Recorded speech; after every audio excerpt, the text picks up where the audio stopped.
hosting Western Conference Finals games for the first time since 2017, and the fans leaving here with smiles on their faces. Maria Taylor, the Hall of Famers, Carmelo Anthony, Vince Carter, and Tracy McGrady. Let's just start with what we saw from Wemby and the exclamation point that he put on this game 4. Well, we asked that he be transcended today, and he transcended, man. He was special in here from all assets of the game, offensively, defensively. Wemby was just locked in.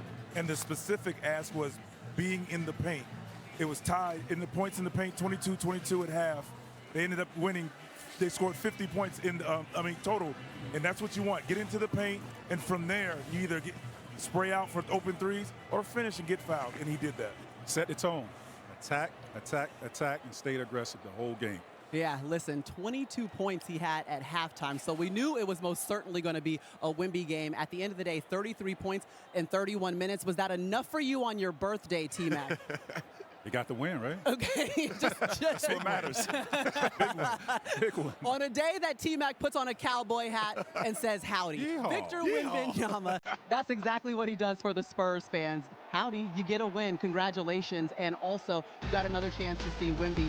He is a first-team All-NBA player for the first time in his career. What a great way to seal the deal on an evening with the win. That's all the time we have tonight on NBC, but stick around on Peacock and NBCSN for NBA Showtime. We're going to break down this win here in Fox, so make sure you stick around. Peacock and NBCSN.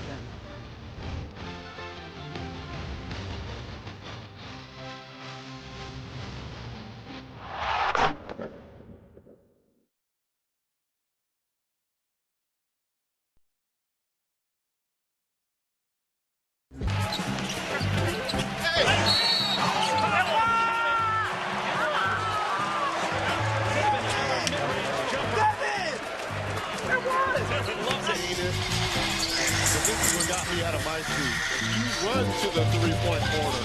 2 for 1 for Spurs, want it. Wembenyama wants it. From the logo. There are no words. Wembenyama, get out of here. Goodness. Move out of the way. That's 4 swats now for Wembenyama. Elliott. Here come the Spurs.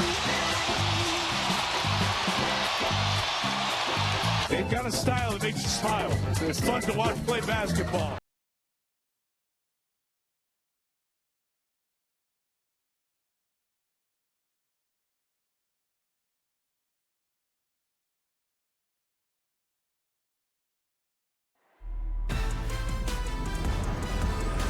Welcome to NBA Showtime, presented by AT&T. So at the Frost Bank Center, they're probably still outside and honking with this win. Wemby 4, they deliver OKC their largest loss this postseason, their first road loss of the postseason, and ultimately tie up this series 2-2.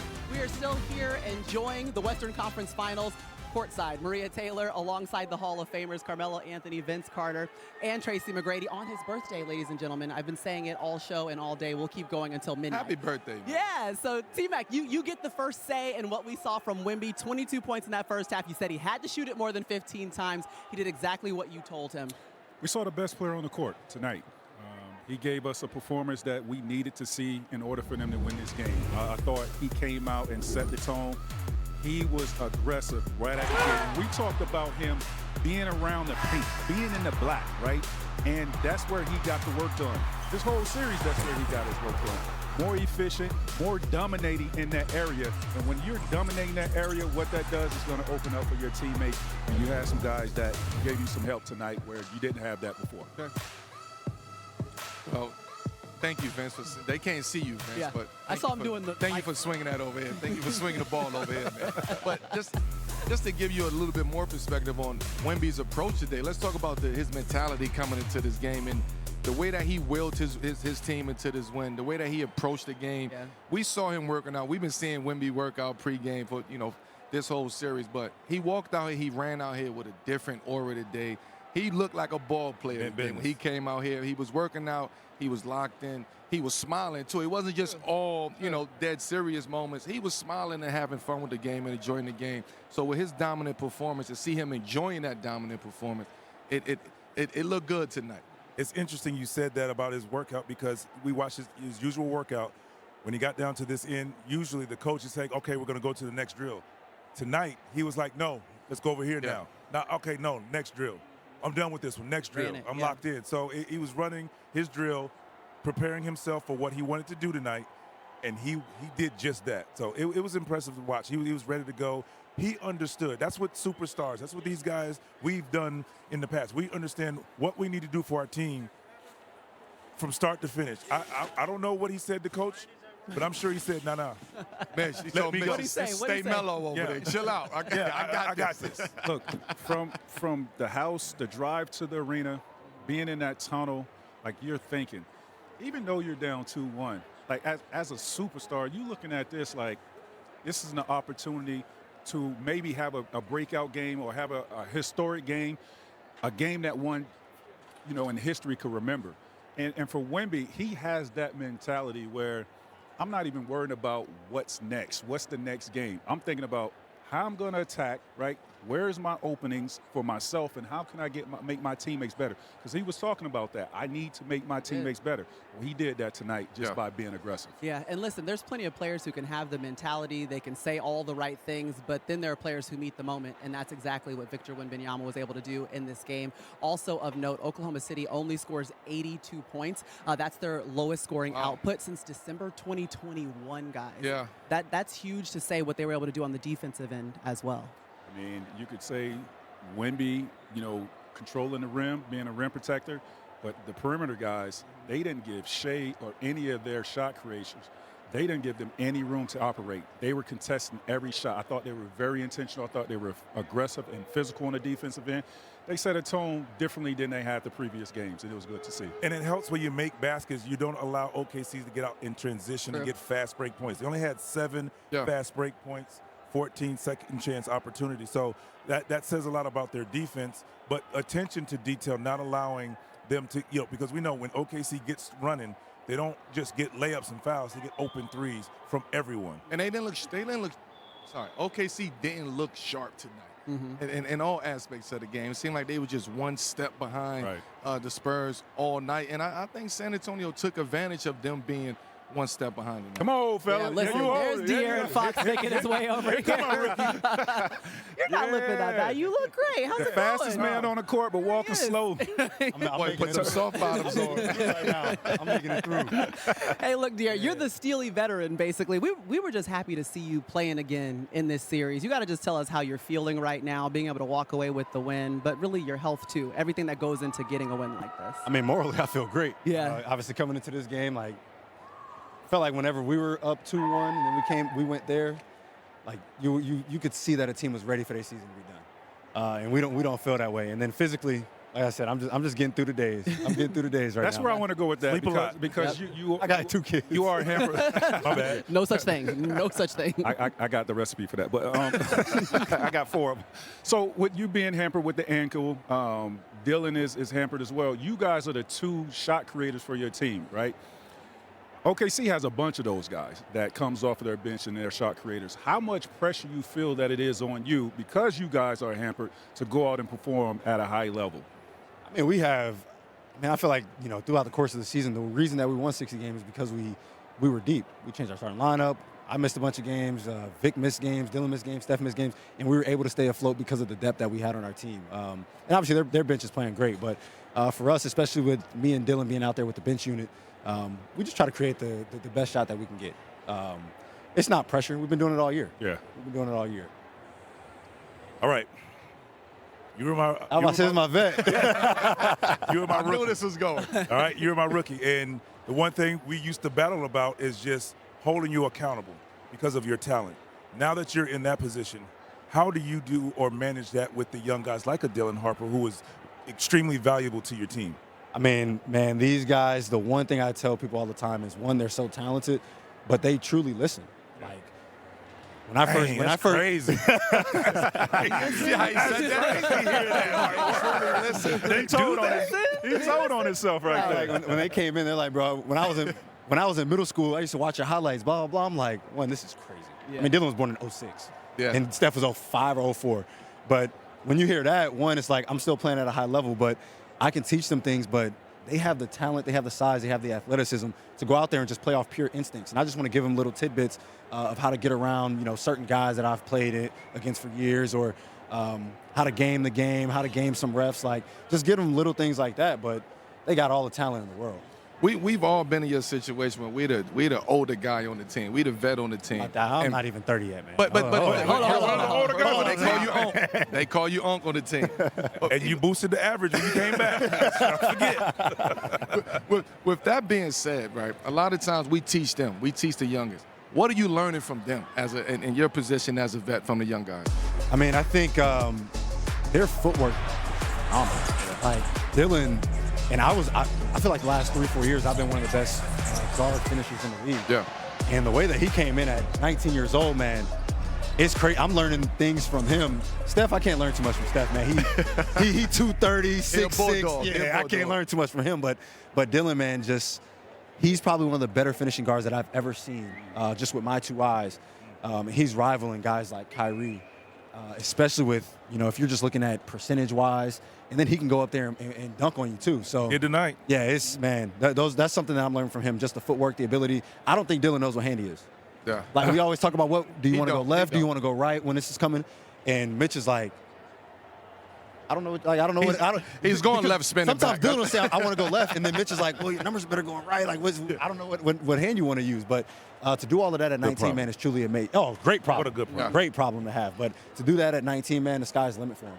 Let's talk about what a guy's doing at the age of 22, Victor Wembanyama. He comes in first half, 22 points, like definitely set the tone from the very beginning. I'm just curious what you see internally in a locker room when this is a guy who knows, I got to have a great performance in game 4. We got to tie it up. We don't want to go down 3-1 headed back to OKC.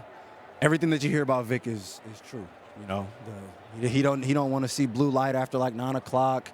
He reads books. He's not on his phone. Like, real. Like, this is real. I haven't heard that one. Oh, no. Like, the blue light is real. Like, when we had games that end close to midnight, he come in the locker room, blue light glasses on. Like, I got to get ready to get my recovery. Like, he's like that. Like a 22-year-old doing the things that he does, and he truly loves the game. He truly takes care of his body. And out of all the things that he does in basketball, he's a better person. Yeah. It's hard to describe the way that he is as a human being because he's such a phenomenal basketball player, but he's a better person than he is as a basketball player. And I know that's hard to believe. Yeah. Let's talk about you guys coming into this game down 2-1 on your home court. You even it up 2-2. What's the mentality? What's the mindset shift going into Game 5? We want to win every game. When we went 1-1 while we were there, some people told me like, or somebody asked me, what's your game plan? What's y'all's game plan going into OKC? And I'm like, we want to win both games. I don't know what y'all talking about. We want to split. No, we're trying to win every single game that we step out on the court, and that's our mentality. And we got pit bulls back there that are going into every game thinking the same way. Before you get out of here, has Pop, with you being down 2-1, or even before the series, has Pop come in that locker room say he needs some nastiness out of y'all? Some nasty. Yeah, you play here. You play here. We lost Game 3. And I think that was Pop's been around like throughout the course of the season, but that was the first time he walked into the locker room and was like, "Nah, that's BS. That's not how we play basketball." And obviously he has some choice words for it, sure. but that was the first time all season that he came into the locker room right after a game and told us how he felt. And everybody felt that. Mitch was in there, B. Wright was in there, all the players down to the staff. You know how it is after a game. And that's the first time I've ever seen that. Like trainers, everybody's in there. We close the doors. Let him go. Yeah, we don't let anybody know what's going on in here. But that's the first time he opened that door. We see Pop come in, and it's like, The Pop effect. Well, listen, the Pop effect worked. Your wife is from San Antonio. Is there family here? Maybe they can take care of the babies. You get some rest. Family over the here. whole family's here. Yeah, where's Reese? She was a baller too. Right. Hopefully, kids didn't come to the game tonight. She's like, I want to watch it. She wanted to be able to focus. She wanted to watch the game. Exactly. Game 4, she knows. Well, enjoy the win. A double-double for De'Aaron Fox. We appreciate you stopping by. Go soak the Big puppies. guard. Rest, recovery, Soak them puppies no up. blue light. Get. I'm gonna have some blue light.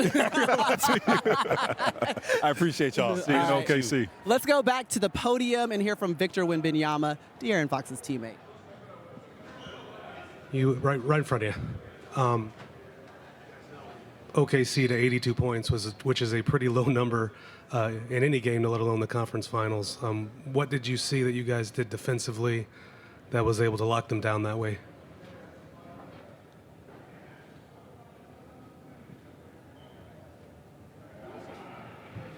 I'm not going to get into details, but in general, being more disciplined and just trusting the game plan even more. Vic, it feels like being active defensive in terms of the hands and over here. It feels like being more active in the passing lanes has been a theme for you guys all season. How important has that been to have all 5 guys being active in passing lanes, being aggressive on the ball, just for a culture? That's super important, and pretty much everybody would do that if they could trust that the rotations are there behind.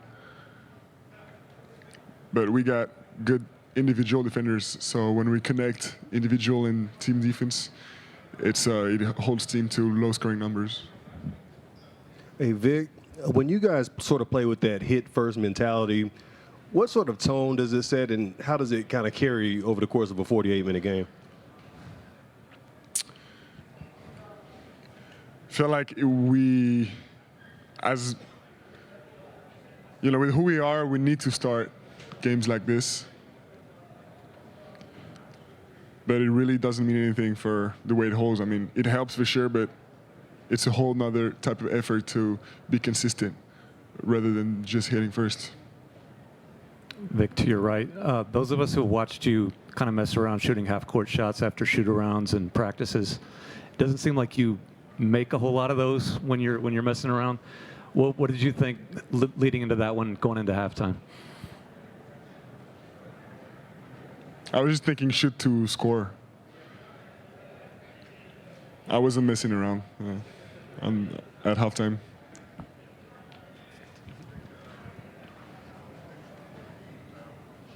He said he's really enjoying the adjustments. And I was curious for you in your first playoffs, how much have you enjoyed the game-to-game adjustments as a chess player yourself? How would you compare it? There's definitely similarities, as in any strategy game. It's fun. It's very fun. In the playoffs, at some point, especially when a series drags on, everybody knows the other team like almost by heart. So it's different. I would say the coaches hold a lot of this load of the chess match. You know, the coaching staff, all the strategy. It's a lot. They do a lot of film. They work really hard. Vic on the right, you said when you were sitting there the other day, we're going to find out what we're made of in this game. So one, did you wonder what the answer to that would be, and what did you find out tonight?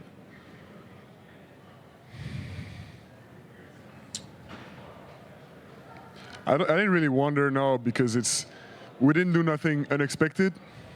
But the truth is that we had never been in this kind of situation before. It was our first deficit in a playoff series. And we just responded, but it was nothing amazing. It wasn't magic. We just did what we needed to do, and the series is far from over. We got 6 more wins before we can rest. In the first quarter, Vic, Devin had that block of McCain. Mm-hmm. Then he comes down court and feeds you for a lob dunk. Does that kind of sum up how good he's been on both ends in this series and in the whole playoffs? It's hard to sum it up with just one play because his impact has been all over the floor on all kinds of areas and off the floor as a leader. So summing up his impact with just this play would not be fair to him. Vic, after the last game, you said you needed to do a better job of essentially helping your teammates, and everyone around the team kind of says that you're hard on yourself. I'm wondering where that comes from, and then, how do you manage the last 48 hours in your first playoff run and not letting that get to you?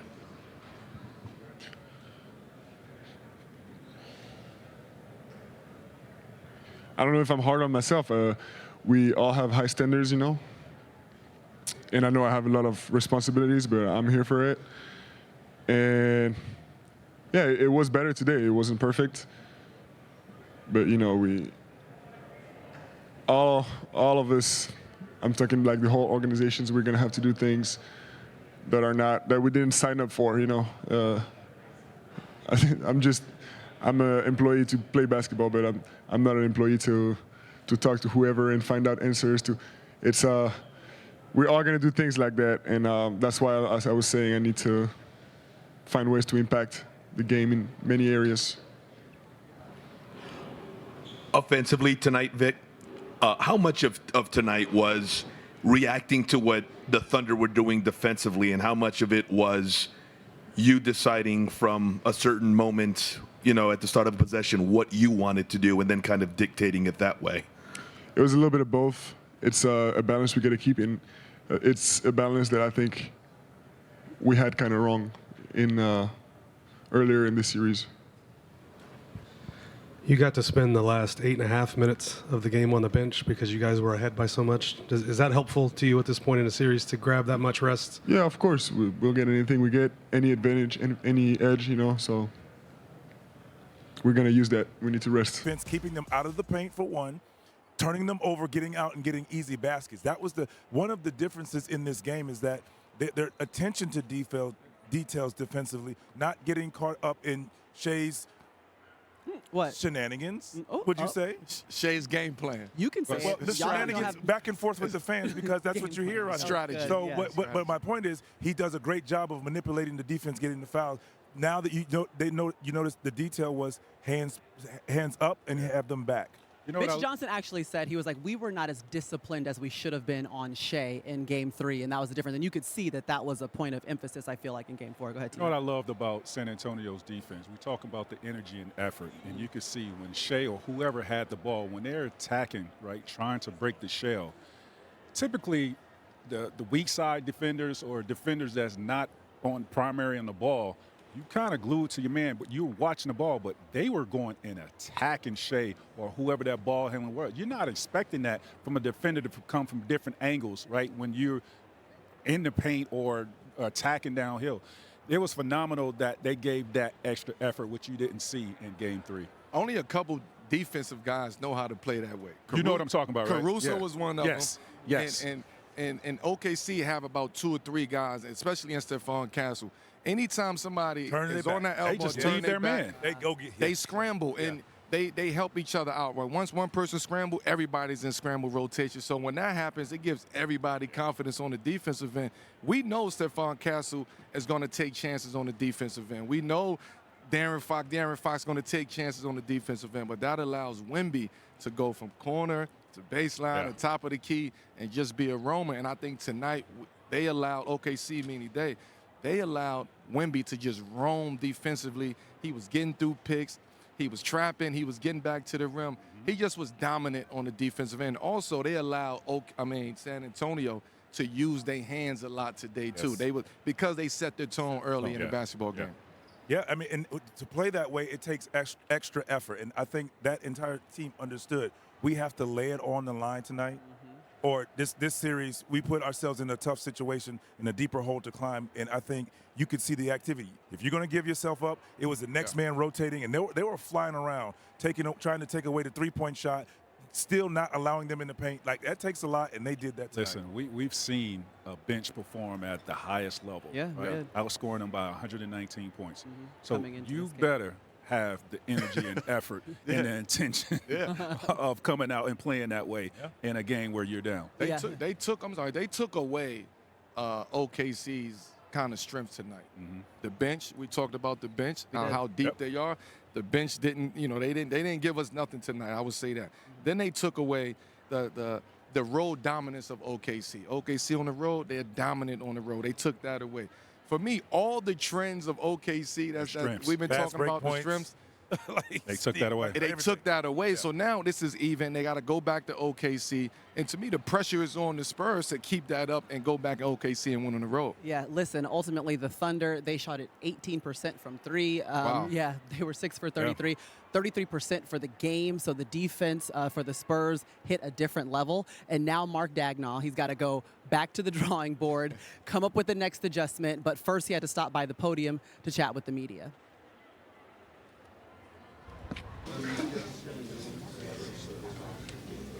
Crazy shot.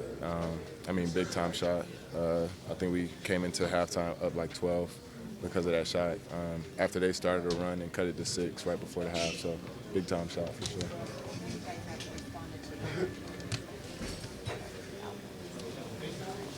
Well, I mean, you can't really predict how a game's going to go, but I just think the process of it and where our energy was at, I expected that for sure. As physical as this series has been, is it not surprising at all there's blood all over the floor? Nah, it's not surprising. I really expected it sooner, honestly. But I just think that's the kind of series it's been, and we knew it was going to be a tough series, but I think that's what makes it fun. Tonight was it more their team's blood or your team's blood? I think that was their team's blood tonight. I saw the Salesian sisters. You know, you had a moment with them before the game. You know, I guess, hey, you know, worked out pretty well, huh? Yeah, no, that was awesome. It was cool to see them. I'd been sent some pictures, obviously, like the Dominican and stuff. So it was awesome to see them there. Shout out to all religious sisters and brothers who are praying for us and offer mass and all that stuff that we don't know the extent of. But it was great to see them, and obviously Catholic faith and those sisters, and it's just a big part of San Antonio too. So it was cool to see them there and for them to come support. And I 1-0. So pretty good results. It's not what it's about, but we'll take it. Yeah. You're gonna take it. We're gonna fly him to OKC. I don't know. We have to get him on the plane, man. And a Hail Mary, I guess, or right before the halftime buzzer too. From Wemby. Oh yeah, there we go. Yeah, we can just offer a decade maybe and put us in a good position. We need to keep that going the whole time. Yeah. So we really can't tell T-Mac what to do on his birthday. He's all over the floor. Now you're talking to the man trying to get rid of Chet's blood off the backboard. He's trying to get rid of that mutant blood up there. It's stuck. You see it would not come off. Hey, who was that wiping the That's Jay Crouch. That's Jay. Jay who? Jay Crouch. Jay Crouch. That's Jay. I thought I heard his voice. Jay Crouch. Jay Crouch. Take it off the ladder, child. All right, the Shout out to Jay. Finals continue tomorrow night on ESPN with Game 4 in the East. The Knicks looking to sweep their way to their first finals in 27 years. Then, of course, Tuesday, we're headed back to Oklahoma City. We got to find some barbecue on Memorial Day. But Game 5 in the West, it comes down to a best-of-3 series now to decide who moves on to the NBA Finals. Game is set for 8:30 Eastern on NBC and Peacock. All right, let's start with the East and what we are going to see tomorrow. I think Melo during the pregame show talked about a gentleman's sweep. I don't know if he still believes that because it's like an hour removed. That's what you said. I was speaking to Rashad. Being generous. That's Our what he teammate said. Rashad Lewis in the I'm building. being generous. Okay. But I do believe Cleveland have one more shot to get their stuff together on home court, come out. Mac always say first 5-6 minutes of the game. Let's see what Cleveland do because New York right now, they just on the roll. It seems like everything is clicking, hitting on all cylinders. And the Knicks also understand we got to close this out. We can close this out. We will close this out. That's the mentality that they need going into Cleveland. Hey, goodbye. What's that mean? Man, it's over. Sweet. Because I'm going to ask you this. You're down. He trying to throw you in there. I'm not throwing you in there. I'm not throwing you in there. I'm just saying. I'm saying.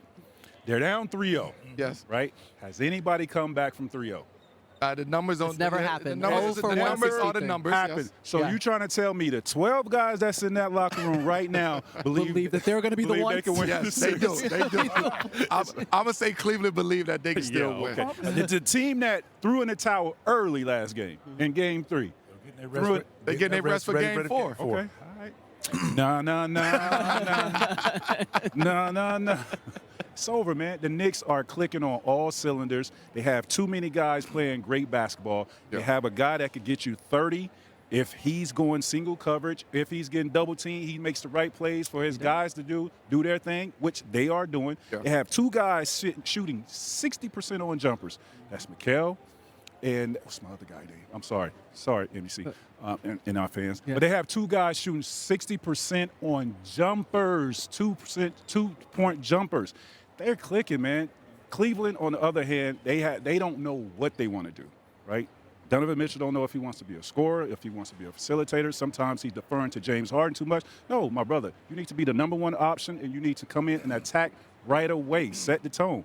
We haven't seen that consistently. James Harden, don't turn the ball over, be a facilitator, score when you have one-on-one opportunities. Oh, you like what I'm saying, Cuzzo? It sounds like you're fixing the problem. It does. I'm trying, but sounds like they might be fixable problems if they do what you say. Like it's possible. So we're trying, but I just don't see it happening. Go ahead, VC. Thank you. I'm T. sorry. Go ahead, Melo. VC. Thank you, go ahead, T. Melo. Mac. Go ahead, Melo. You got anything you need to say about the Knicks? The Knicks? You don't want to say nothing about the I Knicks? want to talk about Cleveland. Okay. So I agree. They need to. First 5-6 minutes are important for them, for confidence-wise. First 5-6 minutes of the first quarter and the third quarter. That confidence is gone. It's out of there. Hey, You saw out of it. there. You saw it in I'm game going to three. be the vet in the locker room to always believe that we have a chance to get us a win. Nobody wants to be swept. We all understand that. There's a ticket that goes to Cleveland in the morning. You can go sit in the locker room as a vet and talk to those guys. You do it. And try to get those guys going because this Knicks team is not stopping. The Knicks see themselves I agree. in the finals. I agree. And this game right here, they're going to try to get this game over with early. You think they want to go back to the Garden? You know how electrifying the Garden's going to be if they come back there. The whole city. And then what could potentially happen in the Garden? I think they want to hear. It's embarrassing. Do you think they want to hear, oh, we brought James Harden in to be this particular team and we got swept? I don't think so. No, but You it's don't going wanna to. hear that. But they That's why made I it to said the Eastern gentlemen. Conference Finals, though. Yeah, you did. Didn't they achieve something again to the Eastern Conference Finals? It's a place Donovan Mitchell's never been. But they did. Donovan Mitchell has never been to the Never Eastern been. Conference And you Finals. don't wanna They be swept. bring James Harden in, and they reach the Eastern Conference Final. Yeah. I think this is a Yeah, I pretty agree. successful. I don't want to get swept. After trading Garland, right? Because of they felt like James Harden is available. Garden was dealing with injuries. I do think Garden would probably be a better fit right This now. was the trade. This is why they made the trade. This is why Cleveland made the trade. I do think having a score next to Donovan Mitchell when things get stagnant, Garland was that guy. I just don't think Cleveland have enough. When you talk about the Knicks hitting on all cylinders, they don't have enough to go and compete against the New York Knicks right now, man to man. They just can't match up. No, because we bringing the just guy don't that's wanna get with the swept. Clippers now, Garland. So now, Birthday boy, man. This guy. Listen, OG Anunoby, that was the guy who was shooting 60% on twos, by the way. my fault. Landry Thank you. Shamet, remember, Thank you. he's come in. He's knocked down big threes. He also was like 8 for 5 or something like that, 5 for 8. 5 for 8. Over the last 2 games. More than impressive is what he's been. So they've shown a little bit more depth. They have more options. Meanwhile, we're sitting here where OKC, they couldn't find the option or the answer Not at all. for the Spurs in Game 4. Their 2-time MVP, Shai Gilgeous-Alexander, he did have 19 points, but now –